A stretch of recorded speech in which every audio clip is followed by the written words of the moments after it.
AIIMS के बाहर सुबह से ही भीड़ लग जाती है। कोई स्ट्रेचर पर है, कोई एक्सरे रिपोर्ट लेकर खड़ा है, तो कोई अपनी बारी के लिए लाइन में टोकन संभाले बैठा है।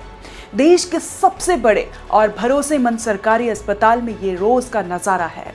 लेकिन अब इसी सिस्टम में एक ऐसी दरार पड़ गई है जो हर मरीज, हर परिवार और पूरे हेल्थ केयर सिस्टम को डरा रही है। डॉक्टरों की कमी।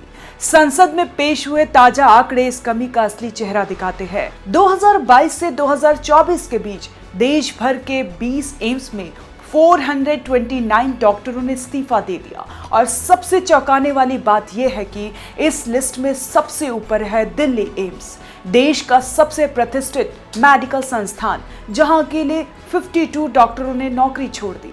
इसके बाद ऋषिकेश में 38, रायपुर में 35, बिलासपुर में 32 और मंगलगिरी में 30 डॉक्टर चले गए। संसद में पेश हुए ताजा आंकड़े बताते हैं कि 2022 से 2024 के बीच देश भर के 20 एम्स में कुल 429 डॉक्टरों ने इस्तीफा दे दिया। और ये कोई साधारण आंकड़ा नहीं है।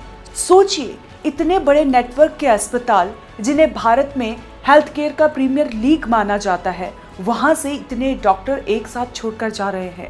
सबसे ऊपर दिल्ली एम्स है, जहां अकेले 52 डॉक्टरों ने नौकरी छोड़ी। ये वही जगह है जिसे मेडिकल प्रोफेशन का ऑक्सफोर्ड कहा जाता है। इसके बाद ऋषिकेश में 38, रायपुर में 35, बिलासपुर में 32 और मंगलगिरी में 30 डॉक्टर इस्तीफा दे चुके हैं। सोचिए, ये कितना बड़ा आंकड़ा है। और वो मरीजों का क्या होगा जो इन डॉक्टरों के भरोसे आते हैं अपनी दोबारा जिंदगी लेने के लिए। कारण क्या है, ये भी आपको बताते हैं।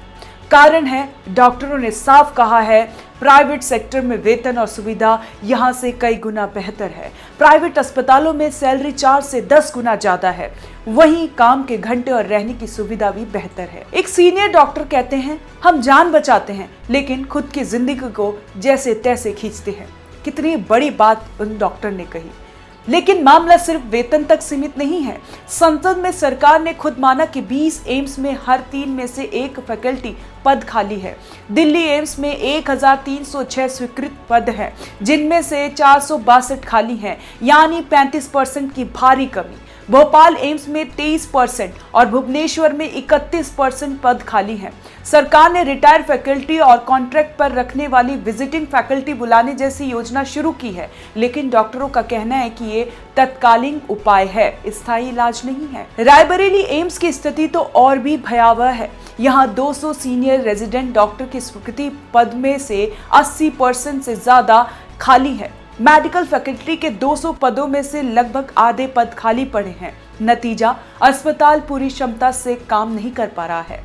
मरीजों को सर्जरी के लिए 1.5 साल तक का इंतजार करना पड़ रहा है। सोचिए, जिसे आज ऑपरेशन की जरूरत है, उसका नंबर अगले साल के अंत में आएगा और यह देरी कई बार जिंदगी और मौत के बीच का फासला तय कर देती है। इस कमी के पीछे कई वजह है। रायबरेली एम्स में डॉक्टरों के लिए पर्याप्त आवास नहीं है। अस्पताल टियर 3 शहर में है, जहां HRA यानी हाउस रेंट अलाउंस बहुत कम है। आसपास का इलाका ग्रामीण है, कनेक्टिविटी कमजोर है, अच्छे स्कूल, शॉपिंग कॉम्प्लेक्स तक नहीं है। 9 एकड़ विवादित जमीन की वजह से कैंपस की बाउंड्री वॉल तक नहीं बन पाई है, जिससे सुरक्षा पर भी खतरा बना रहता है। नए एम्स में यही कहानी है। बेसिक सुविधाओं की कमी, नेटवर्क की समस्या, मेट्रो शहर जैसी लाइफस्टाइल का ना होना। एक युवा डॉक्टर ने कहा, हमने पढ़ाई दिल्ली, मुंबई जैसे शहरों में की, यहाँ आकर लगता है जैसे जिंदगी ठहर गई। और यही वजह है कि कई डॉक्टर यहाँ ज्वाइन करते ही पहली मौका मिलते ही वापस मेट्रो या प्राइवेट सेक्टर की तरफ लौट जाते हैं। राजनीतिक गलियारे में भी ये मुद्दा उठा है। अमेठी के सांसद KL शर्मा ने कहा कि राहुल गांधी ने खुद स्वास्थ्य मंत्री JP नड्डा को पत्र लिखकर रायबरेली एम्स की स्थिति पर चिंता जताई थी। आरोप है कि सरकार ने स्टाफ की संख्या कम कर दी है और 960 बेड वाले अस्पताल को घटाकर 610 बेड कर दिया गया। राहुल गांधी ने पत्र में मैन पावर और मूलभूत सुविधाओं की कमी का मुद्दा उठाया था।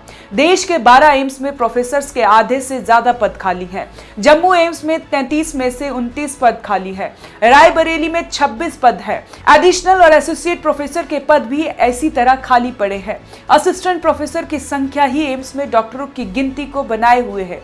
इन पदों पर कम अनुभव वाले डॉक्टर की भर्ती ज्यादा हुई है, लेकिन जब बाकी सुविधाएं नहीं मिलती तो ये भी ज्यादा वक्त तक नहीं रुकते। रायबरेली में तो जूनियर रेजिडेंट डॉक्टर भी कम है। सरकार कहती है कि पद भरना एक लगातार चलने वाली प्रक्रिया है और जल्द ही इन्हें भरा जाएगा, लेकिन विपक्ष और डॉक्टर मानते हैं कि ये बयान सिर्फ कागज पर अच्छे लगते हैं।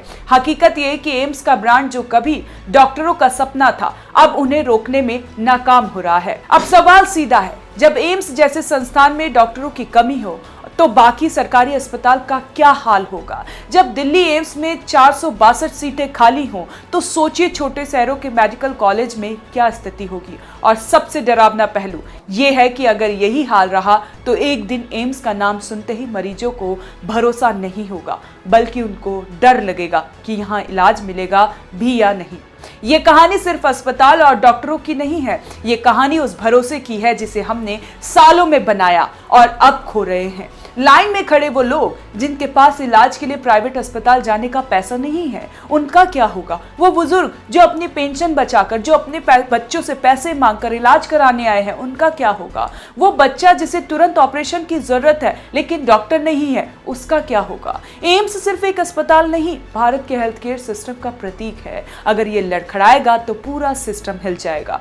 डॉक्टरों का जाना सिर्फ जॉब बदलना नहीं है, ये उस सिस्टम से उम्मीद का खत्म होना है जो कभी हर मरीज के लिए आखिरी उम्मीद था। और जब आखिरी उम्मीद टूटती है तो इलाज सिर्फ बीमारी का नहीं, भरोसे का भी करना पड़ता है, जो शायद सबसे मुश्किल सर्जरी होती है। कैसी लगी आपको ये जानकारी, हमें कमेंट कर जरूर बताएं और देखते रहें one nation one group news.